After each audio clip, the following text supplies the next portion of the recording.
Vaheguru Ji Ka Khalsa, Vaheguru Ji Ki Fateh.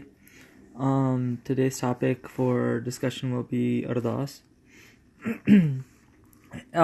First of all, the questions that are going to be talked about or answered, or given answers to, are why do we do Ardas? What is the significance? What is the structure? Why is it that we say certain things in Ardas? Why are they mentioned? What importance did it have historically, and what importance does it have today? Another question that's going to be answered is the idea of what should we ask for Ardas, or in Ardas. Like, often there's a line that's said at the end of Ardas that says, "Bin bolniya sab kich jaanda kis aage kijiye Ardas." So this idea of that without saying anything, the Guru already knows what's inside of us. So in front of whom or what should we say? Or in front of that entity, what should we say? And so those are the two questions that are going to be mainly focused on. And I'm going to start from the very beginning of Ardas and work down through it chronologically. So Ardas is written. So the first part of Ardas is written, or is said to be written from Chandi Divar in Dasam Granth. And some people say that, that's the only origins, but this Mangalacharan, or this part of Ardas, it has been said that it's been quoted from various different places. That's the most known or infamous one. And so it starts Ardas, Ek Onkar, Shri Vaheguru Ji Ki Fateh. So almost like every other Mangalacharan, even in Guru Granth Sahib Ji, starts that way, and it talks about Ek Onkar, the oneness that resides in all. So before anything else, that oneness is always mentioned. Shri Vaheguru Ji Ki Fateh. So it's like everything, the victory of all of this writing, everything, the acknowledgement, the authorship, the authority around what I am saying is only to that Guru, and the victory of it is also to the Guru. Shri Bhagavati Ji Sahai. So Bhagavati is the essence or the idea of Vaheguru. Bhagavati is another name for Vaheguru, and sometimes it's also given the idea that Bhagavati is the name of the weapon of Durga Mata. And some people say, it's just the Ustutt of her. But in fact, in Bani, in Guru Granth Sahib Ji, the word Bhagavati shows up. And so the meaning that Bhagavati is given in Guru Granth Sahib Ji is the same context that we use in Ardas. And Bhagavati, in that sense and that regard, means Guru, Akal Purkh, the destroyer of all evils, right? Pratham Bhagavati Simar Ka Guru Nanak Lai Aaye. So after we remember Akal Purkh, then we have to contemplate on the ideas of Guru Nanak. This is very interesting because generally we just kind of go over this part and it's just like, yeah, they're just saying their names. But in essence, in the entirety of what's being said is, why is the Guru's name being said here? Pratham Bhagavati Simar Ka Guru Nanak Lai Aaye. Embed and focus your mind upon Guru Nanak and his workings, his structure, the way he thought, his lens, the work of Guru Nanak. And everybody has heard these stories of like Guru Sahib doing like Sacha Soda, which is like feeding the homeless and feeding everyone the same, getting rid of Janayu and fighting for equality. But we just leave it at that. We leave it as history and we say that, that's what Guru Nanak did. But at this part of Ardas, it's saying, no. Apply that stuff into our lives. So, Pratham Bhagavati Simar Ka Guru Nanak Lai Aaye. Same thing with water rights. We gotta keep this in mind because Punjab is having these problems right now, right? फिर Angad गुरते Amar Das. What did Guru Angad Dev Ji do? Guru Angad Dev Ji started the idea of langar, which is pretty much a community kitchen, for lack of better term. And what that did was abolish the idea of caste system. And it made sure everybody got fed at all times. It's very ironic that some gurdwara nowadays actually have a cap on how many prashad certain groups of people can get. This actually happens in Brampton, and this happens at some gurdwara around the world, where there is a cap placed upon how many prashad each person can get, because international students show up, and then the gurdwara committee and the management don't like the fact that these people are mooching off of the langar system, and it's like, that's what it was made for. Anyways, different topic. So Guru Angad Dev Ji is the next person that we contemplate on and listen to the ideas of, and acknowledge the mindset that Guru Angad Dev Ji had. Fir Angad Gurte Ardas, Tije Padshah centralized the banking system essentially in the city of Amritsar, and made Amritsar essentially a hub for people to come with their problems, for people to invest their income, so that something good could happen. He also started the Manji Pidi system, which was to educate people about the right path to walk on for everyone. And I don't think that that's given enough credit. That Tije Padshah, Tije Maharaj, gave his time out of his life essentially to train people to such an extent where they could themselves become Sikhs and live a good life, as well as go out and work for the betterment of others. They became managerial positions in different sectors of Pends. And to some extent, this still exists. The Taxal sends out people to certain districts, and some people say that system doesn't work. But again, different topic for a different day. But in essence, Guru Angad Dev Ji or Guru Amar Das Ji Maharaj also got rid of the idea of kond, which is putting a veil over your face during your vyah or even before that. So the idea of a burqa being worn and hijab being worn. Again, it's not an attack on the religion, it's the attack on the inequalities.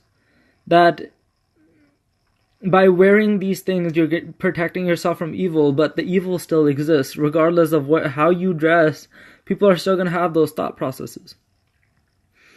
Then the idea of sati is also abolished, where females, wives of husbands that had passed away, would jump on top of the burning pyre of their husband to kill themselves. And that was a practice. So even if you didn't want to do that, people would force you to, because, well, you were essentially property of your husband, and without him around, you didn't really serve a purpose. And so Guru Sahib got rid of that idea. Now, again, it's ironic that people will ask at the end of Ardas for a boy. And then they say Guru Amar Das Ji's name. And it's like, huh? Then after that, Guru Sahib, or the Ardas goes on from Guru Angad Dev Ji to Guru Amar Das, Ram Das Se Hoy Sahai. Guru Ram Das Ji Maharaj spent most of his life setting up Amritsar and perfecting the idea of Amritsar and the construction of Amritsar. But he didn't neglect his duties as a guru at all. In fact, when Guru Ram Das Ji became guru, he essentially made sure that more hospitals were built, more schools were built, more education hubs were built. And these ideas in institutional work, it's not like they don't discount anything. It's just at some point you have to learn that there's a life that's going to exist outside of you. And when you pass away, something has to take over. And so he worked day and night to make sure that those institutions were set up. And then Guru Ram Das Ji, Guru Ram Das Ji, then Guru Arjan Dev Ji Maharaj. Guru Arjan Dev Ji Maharaj essentially is known as Shaheed Dide Sartaj. And they were the first martyrs of the Sikh Qaum. And essentially, the story around that has become very blurred. And there are so many different versions, and some people say that he got killed for not wanting to marry the king's daughter at the time. Well, I ask you, if people call Guru Sahib Shahid Dade Sartaj, would that really be the reasoning behind that? I mean, if you're the king of martyrdom, you are generally executed or killed because you are a challenge to the authority. People don't like what you're saying. People don't like what you're doing. The ideas that you're putting inside of people's heads about self-governance, about self-empowerment, about equality, about fairness and justice.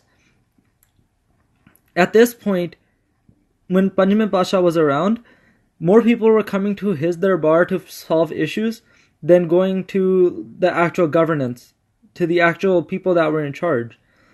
And so, dealing with these issues wasn't just something that we should just let go over our heads and be like, okay, again, that's something that happened back then. It doesn't matter now. So, like, why do we care? Because, again, Ardas is a time for us to ask for what is most important. And this is all reminders of what is most important. So, we start with the pinnacle of the Das Gurus. Then we come to Guru Har Gobind Ji Maharaj, who created our very first militia, army. He empowered people not just with knowledge, but also with the hatiyar of Shastra, Astra, and Bastra. And throughout his life, he fought 3 wars, or 3 battles. And in all 3 of them, none of them they were never on the offensive. They were always defensive, and they were always to protect people and protect themselves. And acknowledgement of the fact that in Ardas we say all of this stuff, and then, at the end of someone's life we'll be like, such a bad thing has happened to us, like, we weren't prepared, why does this happen to us, why does it happen to Sikhs? Guru Har Gobind Ji Maharaj, and even Guru Gobind Singh Ji's Bani, some of it says, Shastra ke adeen hai Raj. On the will of weapons, on the fact that we can be sovereign and defend our sovereignty, that's why our sovereignty exists. And as long as we're not willing to fight to defend it, we will never have it. And if we do have it, it won't last very long. Because something or someone will always want to attack it. For example, some of us think that in the United States, we are very, very blessed and we will never get attacked, and nothing like what happens in Punjab will happen here. Well, let me ask you a question. When Bhai Jarnail Singh Ji Pindrawale was talking about the fact that everybody needs to arm themselves because something horrendous is about to occur and we need to be able to protect ourselves and others, not a lot of people listened.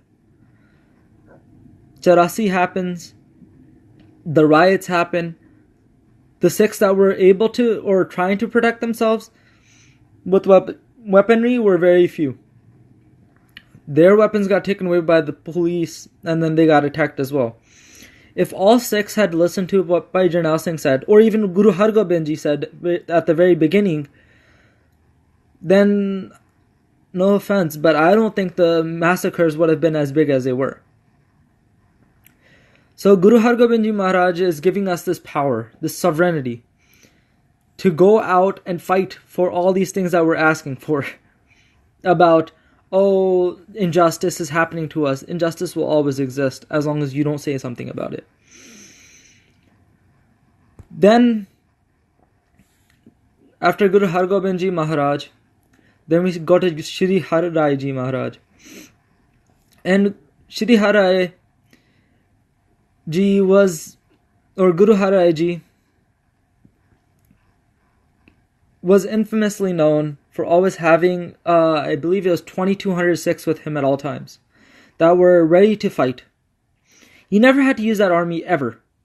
In the entirety of his life, he never had to use any of those people ever.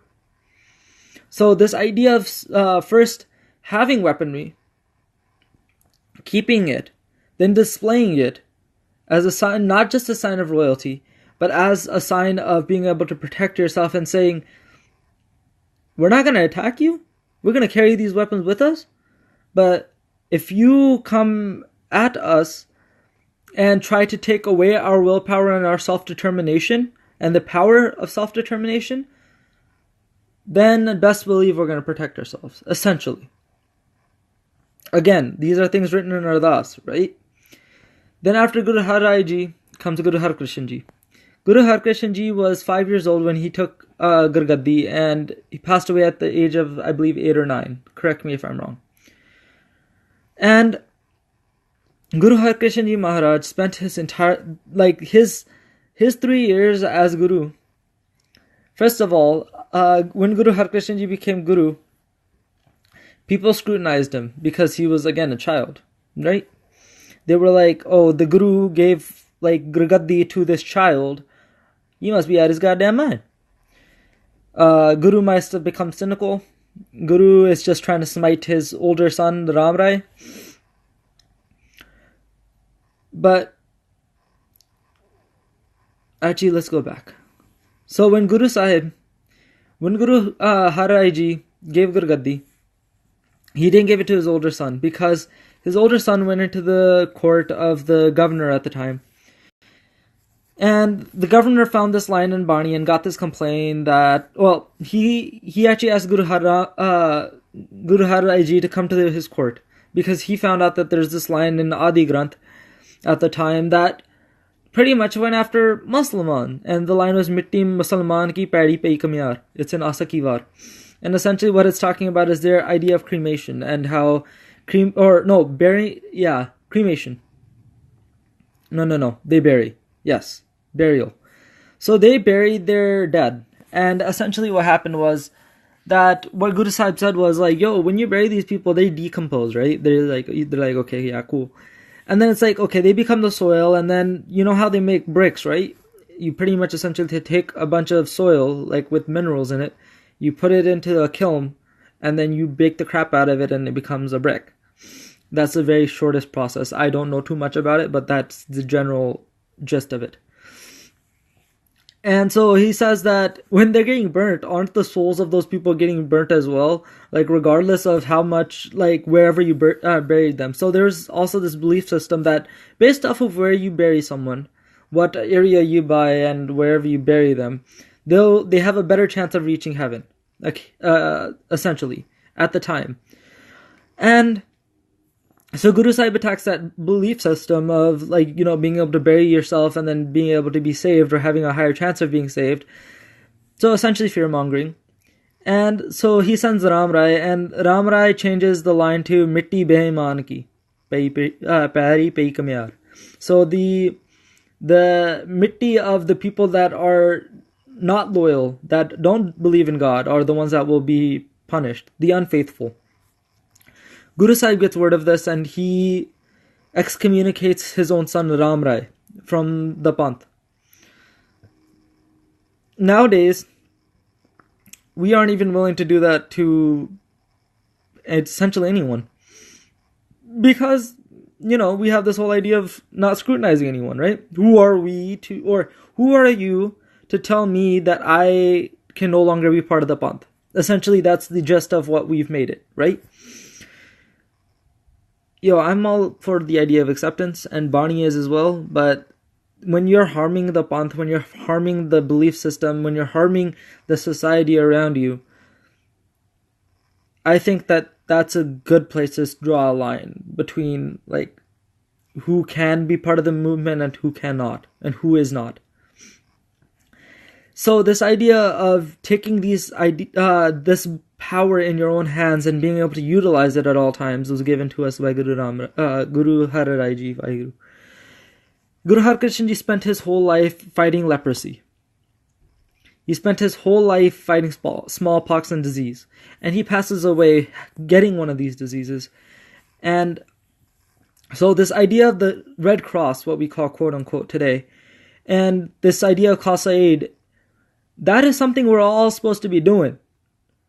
we're not just supposed to be going around being like thoughts and prayers go out to these, you know how after every single shooting that happens and has happened recently, we do Ardas, and I laugh every time they do Ardas because I understand, like, yo, these people don't understand what they're reading right now.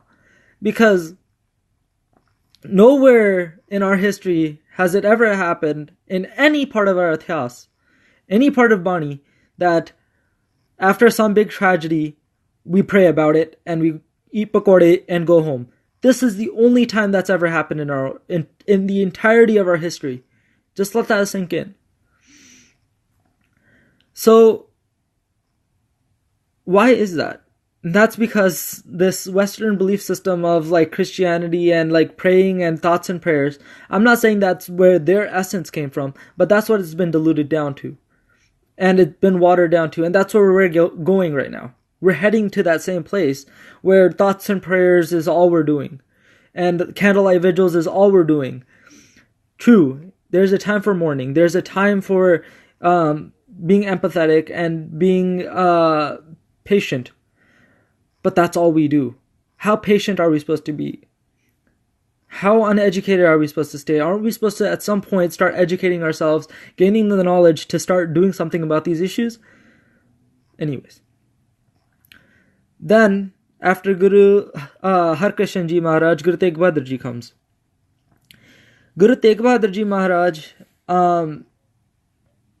again, I'll use the most famous story, but I'm going to twist it up a little bit because I feel like it's diluted and it's not explained the right way. Guru Tegh Bahadur Ji Maharaj spends his life before becoming Guru walking around teaching people about Sikhi. The story of Baba Bakala and him sitting in a pora, quite honestly, is wrong. It just doesn't make historical sense, and that's something that's just come out in light. He went on his own Udasiyan. In fact, there's Gurudwara in the southern part of India that are witness to this and hold this account to be true. In fact, Guru Gobind Singh Ji Maharaj Guru Gobind Rai didn't see his father for a really long time after his birth. His dad wasn't even there when he was born, actually. So, Guru Tegh Bahadur Ji, before he becomes Guru, spends his whole life teaching people about Sikhi, teaching people about being just and fighting for justice and righteousness in the world. Becomes Guru, and let's talk about why he got beheaded. Essentially what was happening was that the Islamic influence of the area, the Muslim government, was trying to persecute Hindus. And the Hindu civilians were saying, well, they were being asked to become Muslimans. The civilians would say, well, we'll listen to our priests, our pandits of our parents. We don't know what we're supposed to do. We just want to reach God. And if they say that's fine, then we'll join as well. Then the pandits went to the pandits and they said the same thing. Islam, either you take Islam as your religion or you die. And the pandits say, yo, we get like shot calls from like people even higher than us. So if the people above us tell us that we can do it and the people below us can do it, then we'll do it as well. And that kept going on. They just kept going up their little power structure. And when they get to the top of the power structure, I believe there's like 13 Samratiya, different paths of the ideas of Hinduism. Again, that we can talk about the idea of Hinduism and its structure later. But for all intensive purposes, they get to the top and they remember that Guru Nanak Dev Ji influenced their whole belief system, and they all believed that what the Guru's belief system was supreme. Beyond themselves, beyond their own ideas of yoga and mukti, of liberation, it was the Guru's idea. So what they said was, yo, we don't know what to do. We don't know how to achieve liberation completely. If the Guru tells us we can do it, we'll do it. So the Pandits, they had over the leaders of all 13 groups of their belief system, go to Guru Tegh Bahadur Ji Maharaj, and they say, yo, this is what's happening.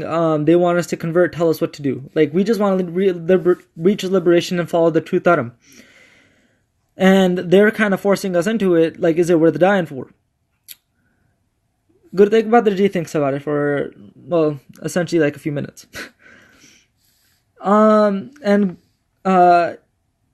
then Gobind Rai comes over, and the story goes that Guru Gobind Rai says, well, if they just need someone that's very exemplary and a sacrifice, essentially, that will show that Dharam will always reign over tyranny.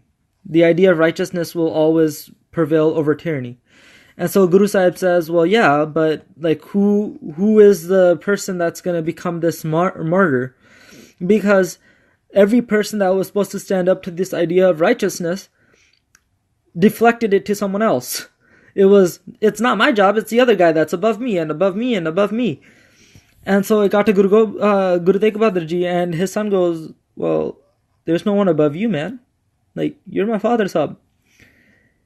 And Guru Tegh Bahadur Ji Maharaj thus ends up going to Chandni Chowk in Delhi with 3 Singhs, by Mati Das, by Sati Das, by Dayala. And again, this just kind of gets put over people's heads, but let me explain this in its entirety, and let's try understanding the expanse of what's actually occurring at the time. A man is being wrapped in cotton, tied down with ropes around a stake behind his back, essentially a wooden pole. There's a crowd gathered surrounding this man, and then the pyre and the cotton is lit in a blaze. This man isn't yelling. This man is quiet. And his last wish before he got burned was that, I just want to face my Guru.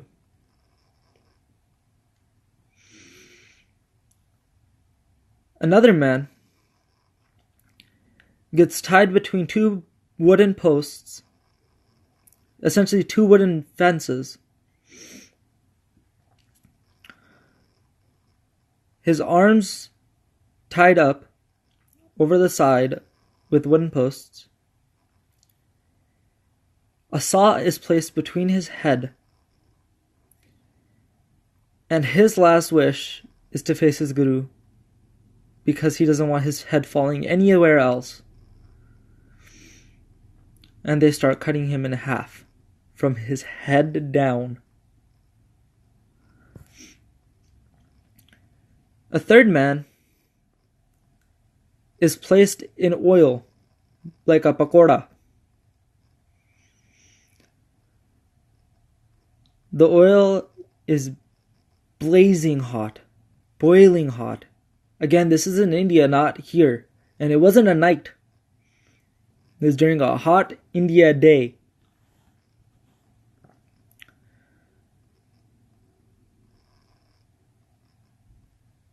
He passes away in that oil, being boiled alive. Guru Tegh Bahadur Ji Maharaj is asked if he finally believes Islam is the true religion and is willing to convert. And he says, no. I don't believe that your version of Islam is true. I don't believe what you're doing is right. And people usually say that he passed away as Hindudi Chadar, that he protected Hinduism. In actuality, Guru Sahib passed away fighting for the freedom for everyone to do whatever they want. And this is funny to me again, because during Ananda Karaj, if 2 homosexual people that are Sikhs want Anand Karaj to happen. All the justice warriors that are self-proclaimed Sikhs, that do Ardas every single day, will be the first people to try stripping someone of their rights.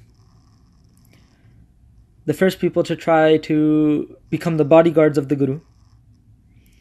First of all, the Guru doesn't need no protection. That's like Iron Man needing a bodyguard. That's laughable. The only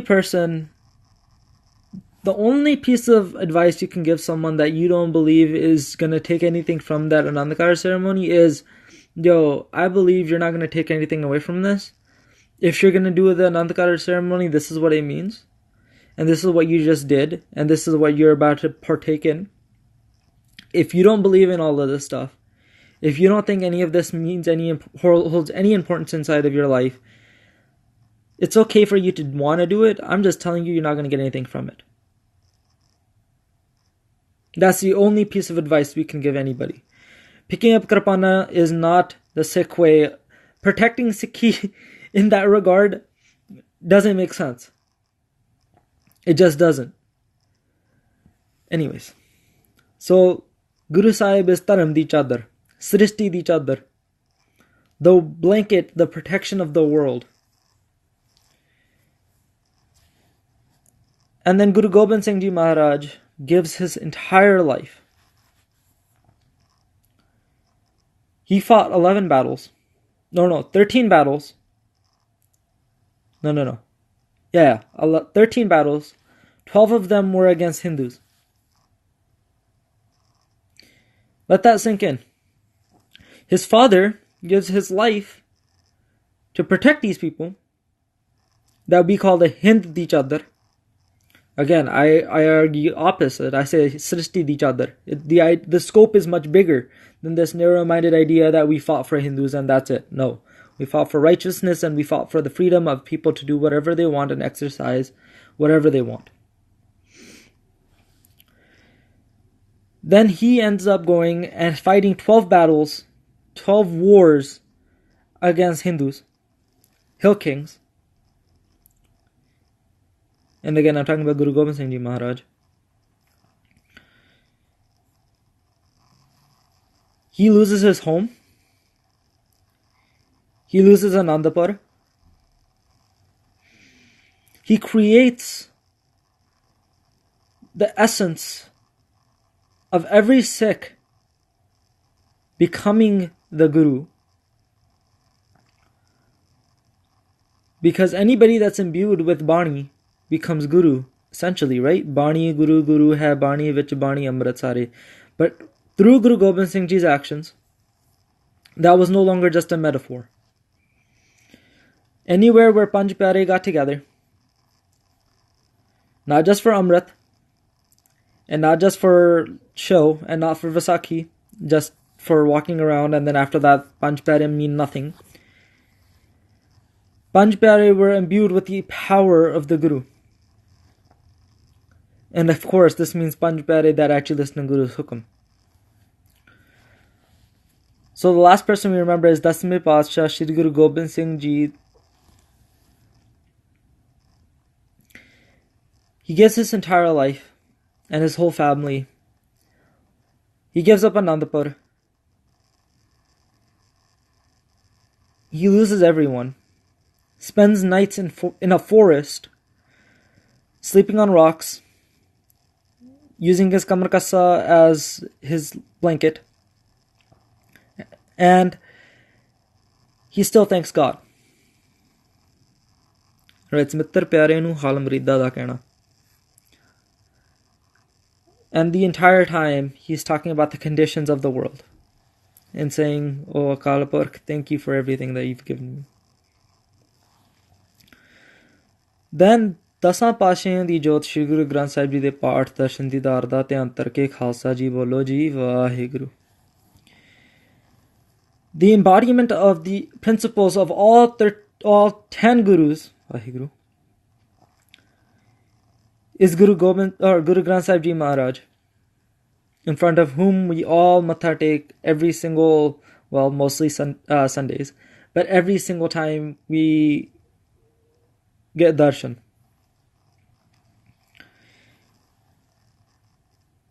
We take this as a metaphor, and we say that, oh, like, it's just saying that, and it's just saying that this is our guru. But again, Bani Guru Guru hai Bani vich Bani Amrit Sare. So this Bani is what gave the gurus all the power that was just aforementioned. The ideas, the thoughts that were all talked about prior. And then we say Vaheguru.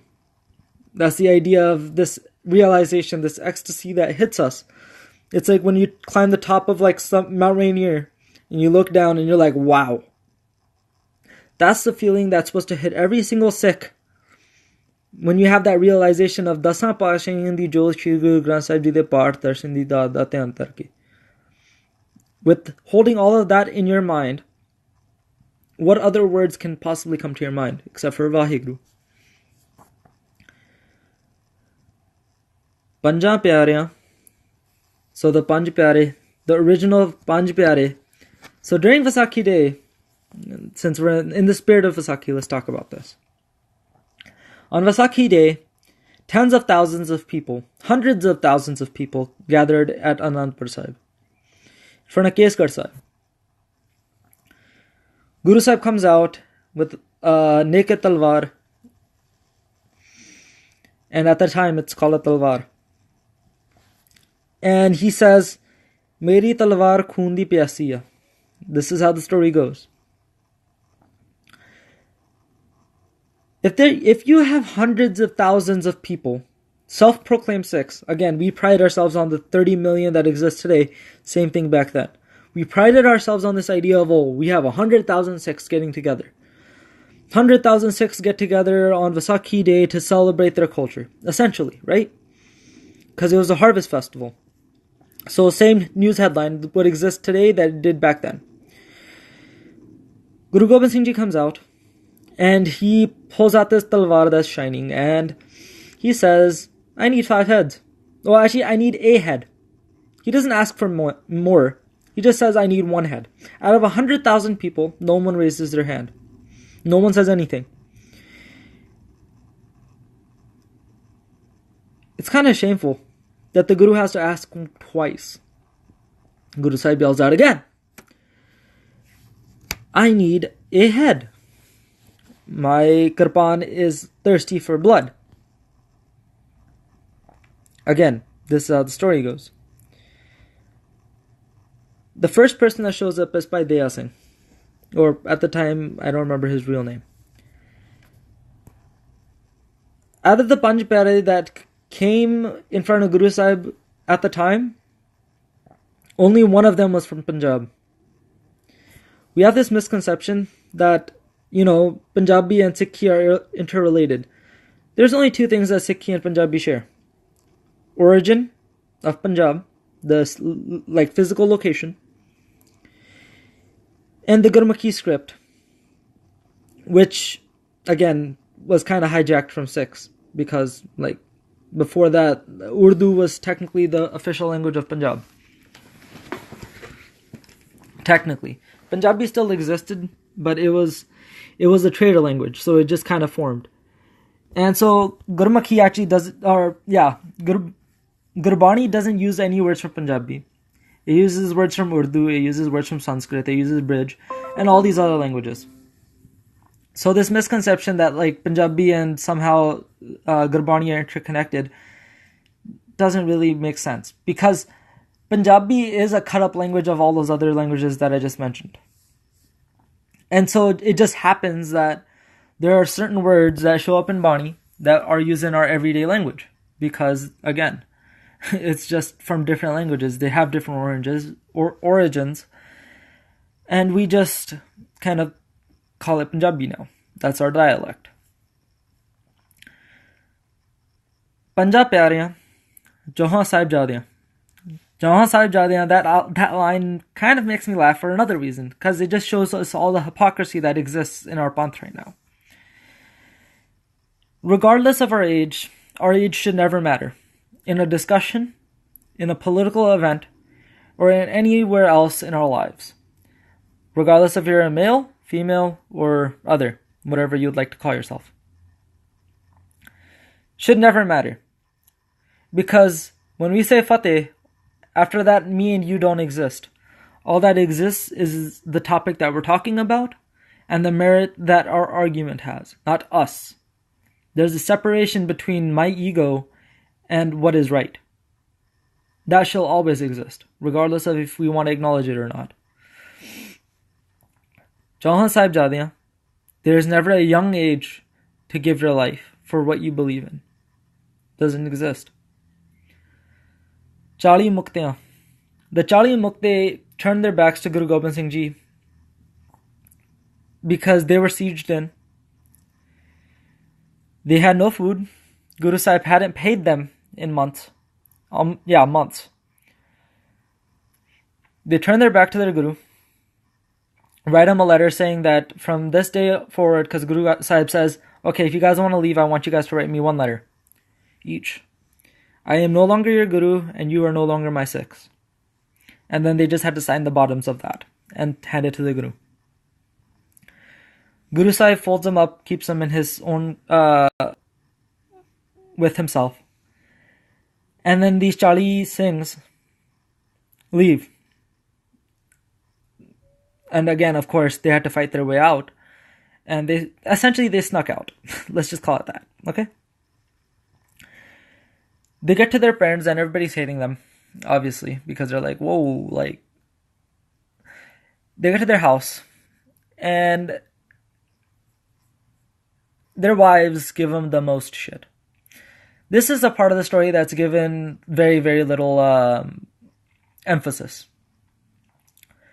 We often think of our wives, our sisters, as, second-class citizens. That wasn't different back then. I'm going to be honest. The majority culture, outside of Sikh culture, was that women are worthless. And so, but at the time, Sikhs had this understanding between themselves and their wives. Well, Singhs and Kaurs had this understanding between themselves that they both served their own functions. Taking care of the house was important. Fighting was important. They acknowledged each other's rules, and even if they were different, the importance of both of them was understood.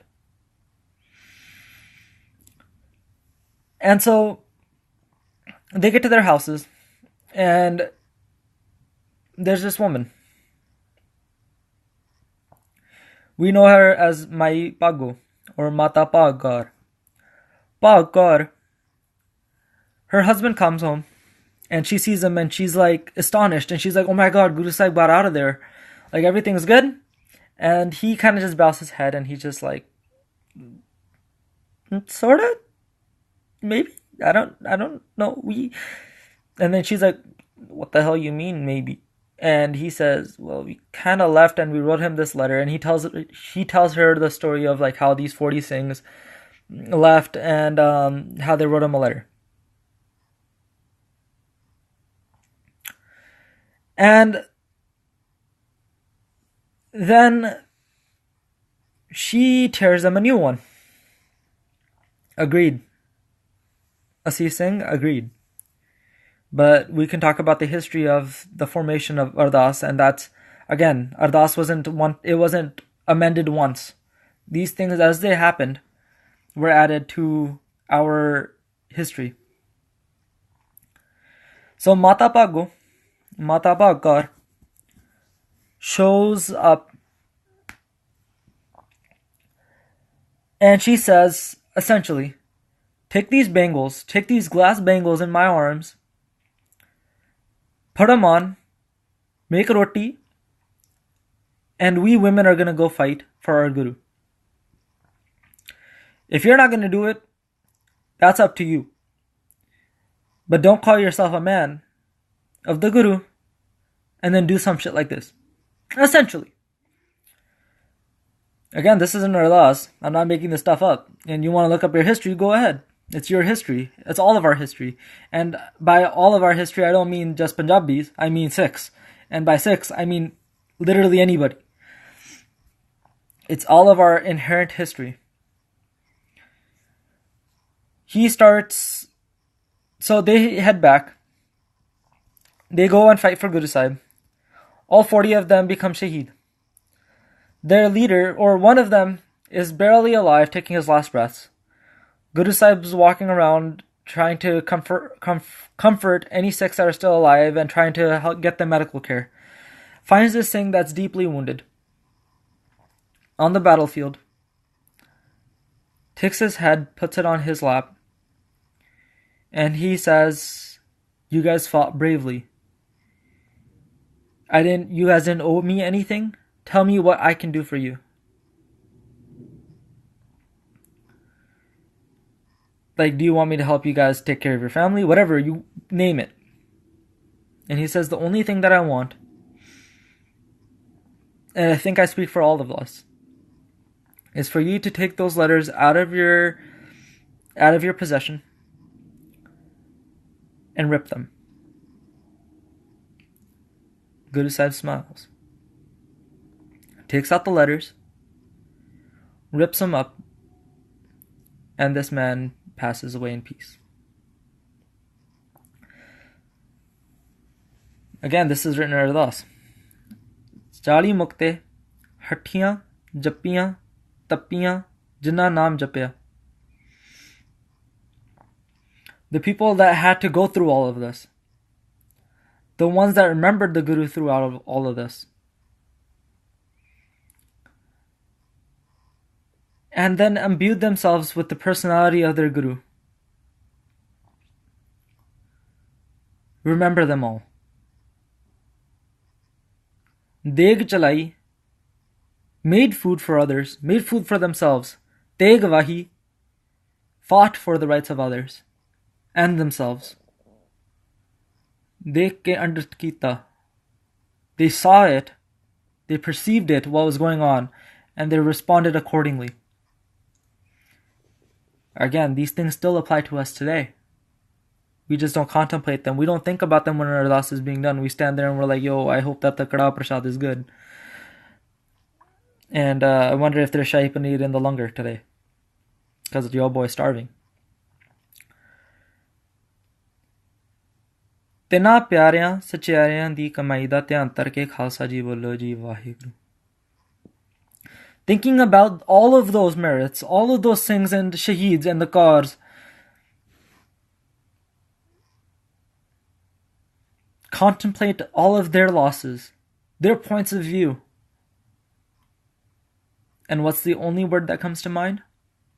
Vaheguru. Bolo ji Vaheguru. It's not an instruction, it's saying, oh, dang, I want to say, and you do. Jinna Singha Singhaniya ne. Again, this is the first time that Singhani shows up in Ardas. And there can be an argument made both ways that it needs to be amended, and there's things that need to be added. And there are arguments made this way, but that's not the discussion of today's topic. It's understanding the structure of what we're saying in Ardas. Jina Singha Singhaniya ne tar mehe tasiz ditte. For the path of righteousness. Now, for Sikhi, it doesn't say Sikhi anywhere in that sentence. It says tar mehe tasiz ditte. For the path of righteousness, all of those who sacrifice themselves.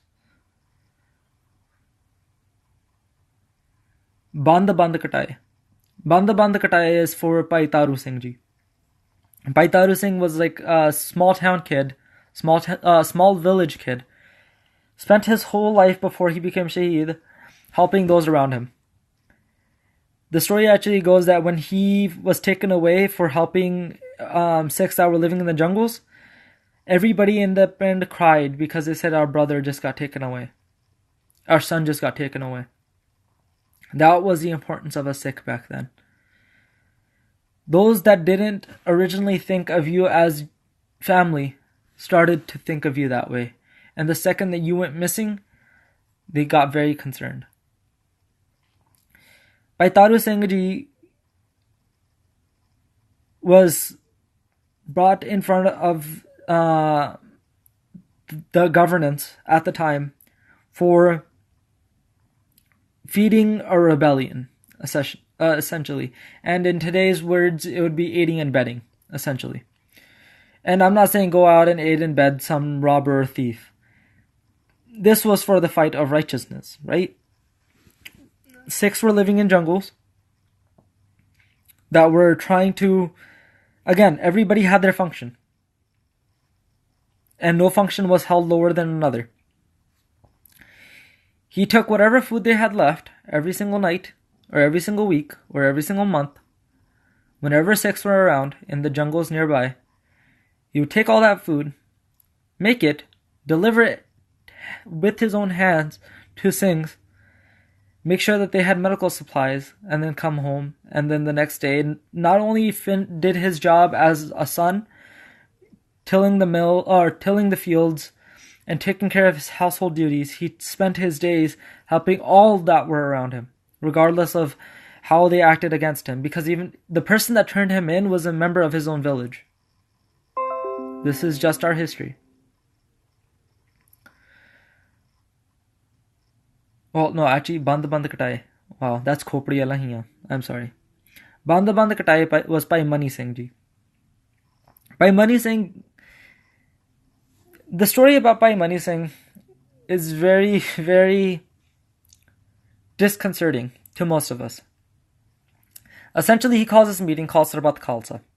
Sarbat Khalsa was our political agenda being discussed. It was essentially a big convention for all Sikhs. Sikhs to get together to talk about their problems and the problems of the world. Because Sarbat Pala is not all the Sikh community alone. It's the whole world. We need to get our head out of our ass, quite honestly. And we would talk and discuss what was going on with the Panth, and we'd try finding ways to fix it so that when the house was clean, then we can deal with the outside world as well. Right now, our house isn't clean, and we're trying to deal with everything at the same time. Bhai Mani Singh was the head Granthi and the Jathedar of Akal Takht, I believe, at the time. And then, when he calls this meeting, he finds out that it was on Vaisakhi Day that he was calling this meeting. And then the governance at the time knew that this meeting was called twice a year. First time was on Vaisakhi, and the second time was on Hola Mahalla. On Vaisakhi, they found out and they planned a big massacre of Sikhs. Bhai Mani Singh sends out word to every single pind. Again, this isn't an easy thing to do. Nowadays, we can call on WhatsApp and stuff. But back then, you had to write a letter, send out people, find people, coordinate people to go to every single pind and give this news and then carry it out. This wasn't an easy task. This took days, weeks, months to get this news out. This is how committed Sikhs were back then. Bhai Mani Singh sends out this letter to warn people to not show up and get massacred. And the way that he gets rewarded is the governance of the time pretty much says, how dare you foil our plans of assassinating you. And then they give him the usual speech of, you are inciting riots, you are aiding and abetting, and you are there's a conspiracy against the state, essentially, in today's terms. Conspiring against the state, and so we're going to kill you. But the only way you're going to survive is, again, he's such a big leader of Akal Takht Sahib and of our power ranking that they said the usual line, if you accept Islam, all of this stuff goes away. It's like, here's the shallow argument that's being made.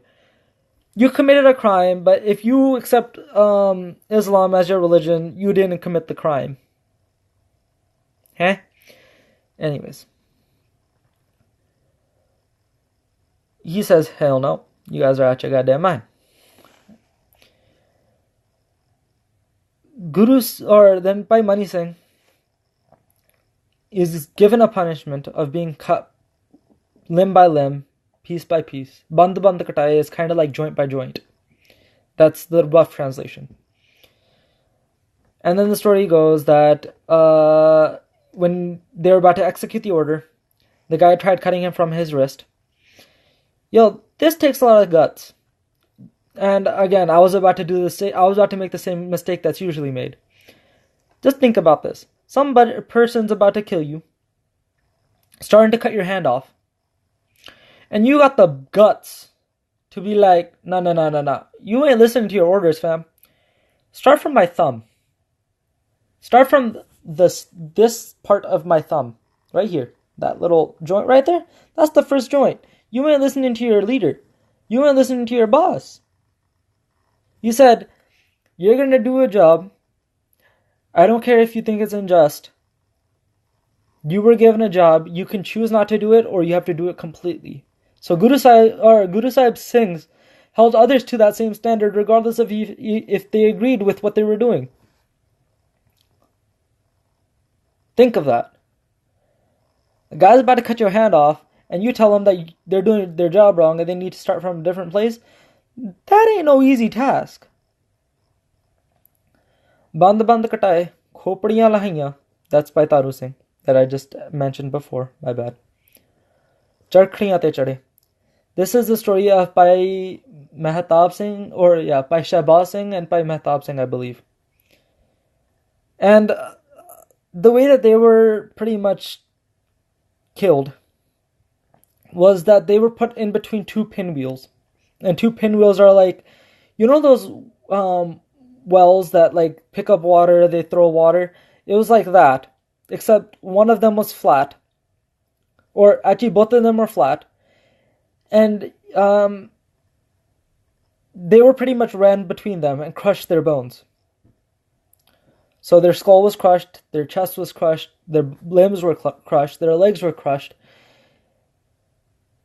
That is very excruciating pain. Imagine going in circles like a Ferris wheel, getting crushed every time you get around. That's no laughing matter. I'm just trying to explain the reality of the situation.